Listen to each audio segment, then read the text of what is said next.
Oke, pernah dengar nggak sih stigma anak hukum yang pasti suka ngomong, berargumentasi, ataupun suka berdebat?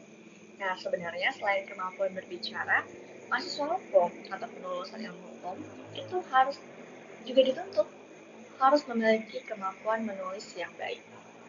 Nah, sebelumnya, aku ingin memperkenalkan diri terlebih dahulu. Kenalin, nama aku Mareta, aku merupakan fresh graduate sarjana hukum dan tertarik di bidang legal research dan juga kepenulisan hukum. Nah, teman-teman, anak hukum itu harusnya suka riset. Karena ketika kita berbicara, materi dan argumentasi yang disampaikan haruslah berdasarkan fakta.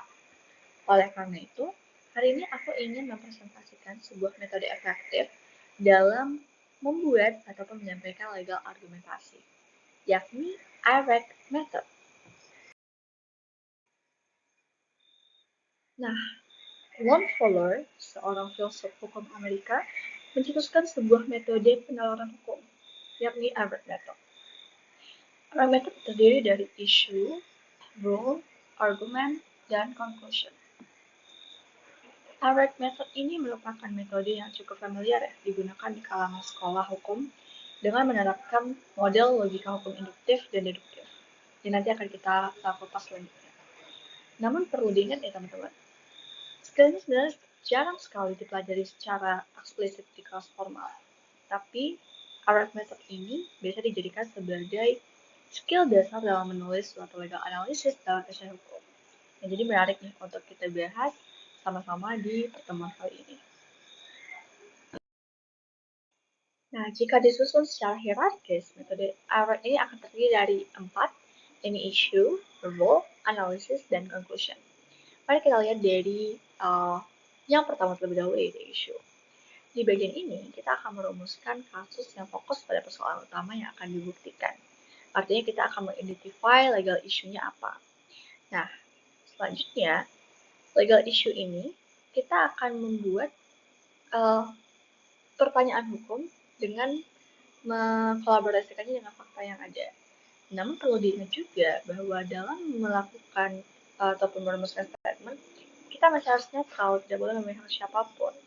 Karena nanti barulah kita analisis terkait apakah ini melanggar hukum atau tidak gitu. Nah, setelah merumuskan suatu statement, legal statement itu, maka kita melihat atau mengidentify rule ataupun aturan hukumnya. Kita lihat mana aturan hukum yang mengatur, mana yang dilanggar. Jadi kita dapat di bagian ini kita dapat memaparkan peraturan-peraturan ataupun prinsip-prinsip hukum yang relevan. Kita dapat menemukan pasal-pasal ataupun teori-teori hukum dengan melakukan metode case law, melihat kasus-kasus hukum, dan peraturan perundang-undangan yang ada. Di sini kita memerlukan skill riset yang membutuhkan fokus tingkat tinggi. Karena seringkali mahasiswa hukum kadang melakukan cara pintas seperti Ctrl F untuk mencari keyword, namun tidak melihat bahwa hukum tersebut tidak relevan ataupun ternyata sudah tidak berlaku. Nah, ini yang perlu kita perhatikan dalam mengidentify ataupun mengkelompokkan hukum-hukum yang ada. Nah, selanjutnya adalah ketika kita sudah mendapatkan pasal-pasal relevan, kita analisis hukum tersebut. Apakah hukum ini apakah hukum ini, bagaimana aplikasi dari hukum ini terhadap kasus yang kita bahas. Jadi, dasar hukum yang disebutkan tadi, kita aplikasikan ke masalah hukum yang sudah kita beritahu di awal. Kita perlu melakukan analisis ini secara runtun dan mengikuti fakta-fakta yang ada. Sehingga ini akan memudahkan para pihak untuk memahami legal analysis kita. Nah, disinilah kita bisa mendemonstrasikan pemahaman kita terkait hukum tersebut, kapan dapat diaplikasikan untuk situasi-situasi tertentu. Nah, setelah kita menganalisis, tentu kita harus mengambil kesimpulan, di mana nantinya akan meringkas dan menjawab pertanyaan ataupun permasalahan hukum yang ada. Jadi, di bagian conclusion ini, kita menegaskan kembali dia apakah fakta atau situasi ini melanggar hukum atau bertentangan dengan hukum atau tidak, diperbolehkan atau tidak, berdasarkan hukum atau tidak. Nah, selanjutnya barulah kita dapat memberikan saran atau rekomendasi jika diperlukan. Namun perlu diingat, yang berhak menentukan salah benarnya itu adalah hakim, bukan kita sebagai lawyer ataupun analis hukum. Jadi kita di sini hanya untuk memberikan legal argumentasi saja. Di sini terdapat cara untuk mengaplikasikan Albert Method, yang mana langkah ini menekankan analisis menggunakan fact, issue, dan rule, untuk kemudian akan menarik kesimpulan atau conclusion. Nah, alur nomor 1 dan 2 itu menerapkan kerangka berpikir induktif, atau cara berpikir menarik kesimpulan yang bersifat umum. Sedangkan alur nomor 3 itu menerapkan kerangka berpikir deduktif, yang mana cara berpikirnya dari pernyataan bersifat umum ditarik kesimpulan bersifat khusus. Dalam alur nomor 1, fakta yang diungkapkan dalam suatu kasus kemudian digunakan untuk merumuskan permasalahan atau isu. Kemudian dilanjutkan dengan nomor 2, isu akan dijelaskan oleh aturan hukum atau rule of law-nya. Nah, dengan kata lain, persoalan secara langsung menentukan apa yang akan diterapkan. Nah, dari facts, kita ingin menentukan permasalahannya apa, kemudian dari isu, kita ingin melihat rules-nya yang dipakai apa. Yang terakhir, baru kita lihat nomor 3, adalah membandingkan antara fakta dan aturan untuk menyusun analisis. Jadi pada ini, apakah fakta-fakta ini sesuai dengan rules yang kita pakai, atau rules yang kita pakai ini sesuai atau relevan dengan fakta yang kita bahas.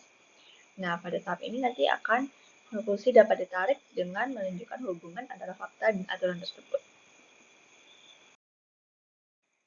Nah, mari kita lihat dari problem question ini. Di sini intinya adalah ada fakta bahwa John itu memberikan sewa terhadap suatu ruangan kepada penyewa itu J. Nah, di sini mereka memiliki perjanjian sewa menyewa, di mana memberikan kewajiban untuk rental itu jatuh tempo di tanggal 1 setiap bulannya. Namun di tanggal 5 bulan terakhir, John mengatakan Jane harus meninggalkan ruangan tersebut karena dia membutuhkannya gitu. Nah, di sini melihat kita mengidentifikasi apakah John memiliki hak untuk mengakhiri perjanjian sewa menyewa tersebut. Nah, ini dia model answer-nya. Kita pakai isunya terlebih dahulu, kita identifikasi. Yang mana John di sini apakah memiliki hak untuk membatalkan perjanjian sewa menyewa. Nah, baru kita lihat role-nya. Nah, di sini secara umum dicontohkan, under the law, the landlord has the right to terminate a tenancy if penyewa melakukan pelanggaran terhadap perjanjian atau ada valid reason. Nah, baru kita analisis, kita aplikasikan. Berdasarkan skenario-nya, tidak terlihat, tidak terbukti bahwa Jane melanggar perjanjian rental agreement-nya, perjanjian sewa menyewanya, ataupun melakukan prohibited activity. Nah, John pun tidak memiliki valid reason untuk pembatalan perjanjian sewa menyewa. Oleh karena itu disimpulkan bahwa John tidak memiliki hak untuk membatalkan perjanjian sewa menyewa tersebut. Begitu. Jadi menjawab dari perumusan isu tadi. Nah, sekian penjelasan untuk Error Method. Semoga bermanfaat untuk membuat legal argumentasi yang lebih menarik dan terstruktur. See you!